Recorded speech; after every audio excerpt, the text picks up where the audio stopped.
درسته؟ ولی وقتی ماشینت مدل پایینه و قیمت پایینی هم داره، احتیاط زیادی تو رانندگی نمی کنی. ماشین اطرافت هم همچین با احتیاط کنارت رانندگی نمی کنن. کجا پارکش میکنی؟ هر جایی که پیدا شد. وقتی برمیگردی میبینی یه قسمت در رفته تو یا آینه شکسته. درسته؟ اون ماشین عزت نفس ماست.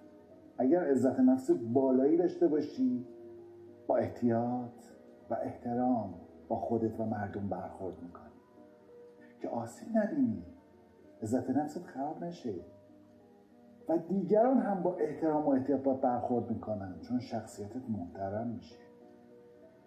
با هر کسی وارد ارتباط نمیشی، دلتو رو پیش هر کسی پاک نمیکنی، چون ارزشمندی. ولی اگر عزت نفست پایین باشه، خودت بد میشی، بد حرف میزنی، بد رفتار میکنی، دیگران هم باید بد حرف میزنن. هر جا که حس کنی درکت میکنن، دلت اونجا پارک میکنی، وقتی برمیگردی میبینی بهت خیانت کرده و دلتو شکسته. راهکار برای اینکه دوست داشتنی باشیم، باید عزت نفسمون رو ببریم بالا. یعنی باید به خودمون احترام بذاریم، به خودمون عشق بورزیم، ایرادای رفتاری و شخصیتیمون رو شناسایی کنیم و حلش کنیم. اون موقع است که دیگران با احترام با ما برخورد میکنن و دوستمون خواهند داشت. همین و ختم کردم. بگذار هر ثانیه حالت خوب باشد، بگذار رفتنی ها بروند، ماندنی ها بمانند. تو لبخندت را بزن، انگار نه انگار که حال خوب خودت را هیچ اتفاق و شرایط شخصی گره نزن. بی واسطه خوب باش، بی واسطه شادی کن، بی واسطه بخند. شک نکن که تو خوب باشی، همه چیز خوب می شود، خوبتر از چیزی که فکرش را نمی کنی. زندگی را زیبا کن، گاهی با ندیدن، نشنیدن، نگفتن، گاهی فقط باید لبخند بزنی آن را بسوزانم. خدا گفت تو را از خاک آفریدم تا بسازی نه بسوزانی.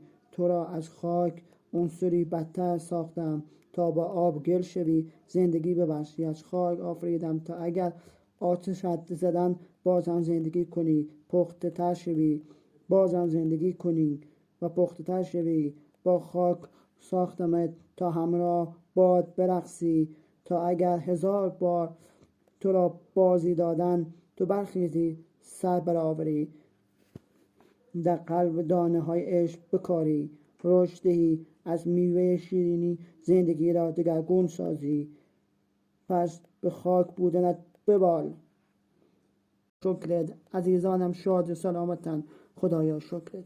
درست حسابی دور خودت پیدا بکنی، وقتی یه بیزنس بزنی 100 نفر مشتری آلردی داری برای اون بیزنس. ایلان ماسک میگه که اگر میخوای پولدار بشی 5 تا دوست پولدار پیدا کن، اگر میخوای باسواد بشی 5 تا دوست باسواد پیدا کن.